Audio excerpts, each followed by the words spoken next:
7:25. Al terminar la semana pasada, nosotros propalamos un informe que realmente nos llamó a la indignación. Se trataba de una filmación sobre parte de un entrenamiento para militares peruanos de nuestro propio ejército, comandos, en las que se ve a un soldado matar salvajemente a un pobre animal, a un perro, al cual además tienen atado de las 4 extremidades, como parte de una especie de ejercicio macabro, realmente increíble, en el que, bueno, nosotros no entendemos si esto lo que pretende es crear una supuesta y entre comillas valentía o qué cosa. Supuestamente era una prueba de valor, ¿no? De valor bueno, también hay una versión de la que hablaremos más adelante, sobre que hacen criar a estos soldados, a los perros desde pequeños, para después recibir una orden incluso contra su propia mascota. Vamos a hablar sobre el tema de la violencia en este tipo de preparación y de la cultura en general en relación a la violencia con el ingeniero Carlos Tapia, que ya nos acompaña. Muy buenos días, bienvenido como siempre. Buenos días, Federico, buenos días. Buenos días. ¿Cuál es su primera impresión sobre estas imágenes? Que claro, solo tenemos las imágenes, no sabemos el contexto, pero no se puede negar lo que está sucediendo ahí, ¿no? Bueno, en el ejército peruano, particularmente en las fuerzas especiales, en los comandos, se acostumbraba a hacer este tipo de entrenamiento que se les denominaba pruebas de valor. O sea, a un soldado de comando se le decía: agarra un perro, después de encariñarse con el perro, mátalo con un puñal. Se supone que de esa manera ese soldado o comando se adiestraba en mejores condiciones para el enfrentamiento cuerpo a cuerpo, ¿no?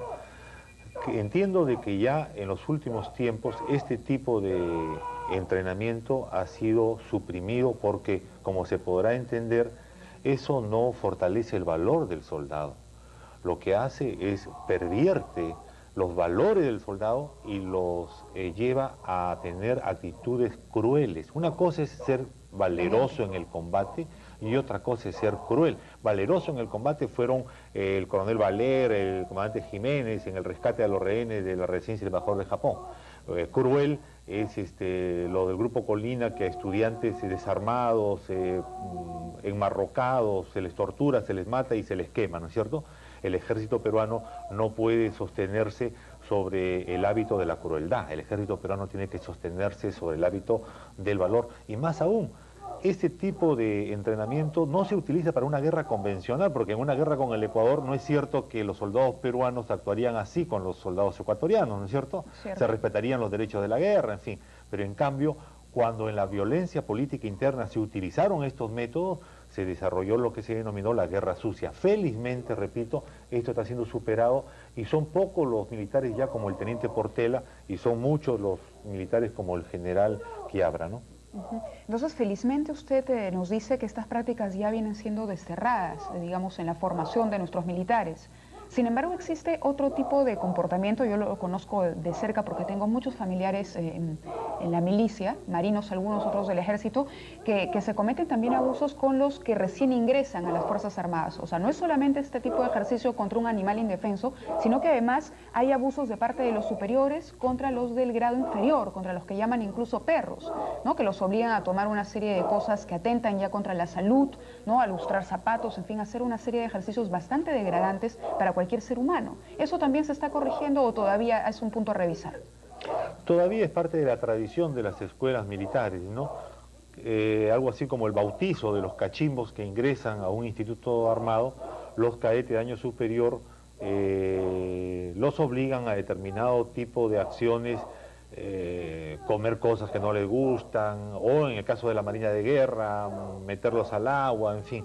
Pero repito, eso no es tan grave como lo que estamos viendo, ¿no? Porque lo que estamos viendo ya es el entrenamiento del aspecto profesional de la fuerza de combate. Se supone que es una especialización. Pero claro, entonces eso es muy delicado porque entonces el ejército peruano deja de ser un ejército preparado para resolver los problemas de la violencia, disuadirlos, sino se convierte en una fuerza capaz de hacer atrocidades de cualquier tipo, ¿no?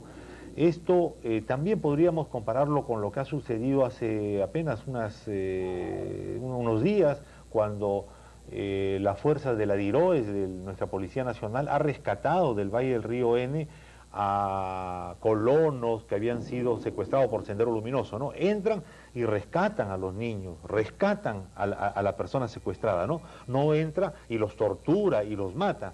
Esas imágenes deben ser revalidadas para sentirnos nosotros los peruanos orgullosos de nuestras Fuerzas Armadas. Ahora, esto que hemos visto, este tipo de entrenamiento, revelaría entonces una suerte de concepción sobre cómo debe ser la formación de un soldado. O sea, ¿está involucrado en esto el ejército peruano como institución?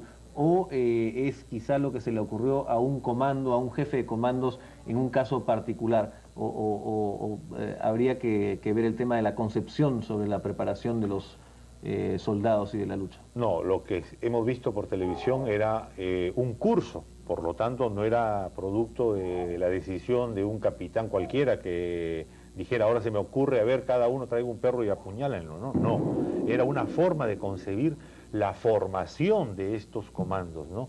Por lo tanto, sí tenía un carácter institucional. Ahora, no solamente en nuestro país, ¿no? Entiendo de que a partir de todo lo que se devino como estrategia de guerra contrasubversiva de las escuelas de las Américas en Panamá, se entrenaban a estos tipos de comandos para un accionar como el que hemos visto, en donde, repito, más que valor, se les enseña a ser crueles, y se cree que con la crueldad se puede tener fuerzas armadas suficientemente profesionales. Lo que no es cierto, los nazis que quemaban a los judíos en las cámaras de gas no eran valientes, eran crueles, ¿no es cierto? En cambio, los soldados alemanes que peleaban en la Segunda Guerra Mundial, en el Afrika Korps, sí eran valientes. Hay que separar entonces la búsqueda de la gloria en el terreno militar asentada en el camino del valor, que la búsqueda de la sevicia, la tortura, el hacerse de su fuerza para violar los derechos humanos de gente indefensa, que sí no tiene que ver con la alevosía, ¿no? Porque acá se ve claramente que hay un desnivel de fuerzas, el animal está amarrado, y además es un perro, digamos, al cual cualquier ser humano puede atacar y vencer, digamos, por el tamaño, ¿no? No se ve que suelten, por ejemplo, un pitbull y a ver que se enfrenten los soldados. Lo que sí sería valiente. Lo que sería valiente, ¿no es verdad? Enfrentar un pitbull, un dogo argentino, no sé, o un par de perros, ¿no? Un par de dobermans. Lo que se ve es un pobre perro amarrado de las 4 extremidades, ¿no? Entonces ahí, no sé, el resultado parece ser más bien que se les enseña a ser cobardes y alevosos, ¿no? Exactamente, Federico, lo que te digo, los que dieron muerte a los estudiantes de la Cantuta, los estudiantes de la Cantuta no les amenazaban su integridad física, estaban desarmados, fueron torturados, quemados y desaparecidos. Es un acto de crueldad. En muchas zonas del país, algunos miembros de la Fuerza del Orden han actuado de esa manera, pero también Sendero Luminoso ha actuado de esa manera y a veces mucho peor. ¿Por qué? Porque fueron fuerzas besánicas, ¿no es cierto? Esto tenemos que tenerlo en cuenta para reflexionar sobre las secuelas que han ocurrido como producto de la violencia política interna, el conflicto armado interno, ¿no? Todavía, cuando vemos lo que sucede en Huánuco, en el partido en el que se pierde el León de Huánuco y hay 2 muertos, lo que sucede con Machito, los estudiantes que se levantan el torso desnudo y se pintan con sangre de cerdo, en fin, para supuestamente demostrar valor. No.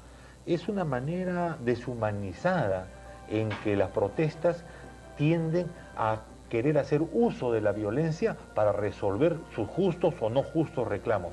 Esto hay que tomarlo en cuenta y reflexionar profundamente sobre ello. Lo que sucedió hace 20 años, entonces, del 80 a 2000, tiene repercusiones todavía en la sociedad peruana y ese es un mandato que la Comisión de la Verdad tiene que resolver, ¿no? Cabe aclarar que el video que les hemos mostrado corresponde al año 2000. Esto es una aclaración que nos ha hecho llegar el Ministerio de Defensa.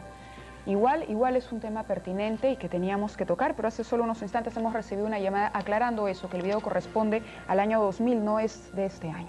Efectivamente, bueno, esperamos realmente que así sea y en todo caso yo creo que es parte de lo que hay que investigar sobre lo que sucede o no en nuestro país y hasta cuándo sucedió y por qué sucedió, porque eso tiene que ver con el futuro, con lo que se deja para adelante. Justamente, yo creo que mientras que hayan generales como Fernández Dávila en la DIROES, Quiabra ahora como candidato a comandante general del ejército, creo que esos nuevas generaciones de oficiales no van a permitir que lo que hemos visto por la pantalla de televisión siga ocurriendo, y es una cosa que nos debe enorgullecer entonces a los peruanos, que somos capaces de cambiar nuestras instituciones armadas en favor de la democracia.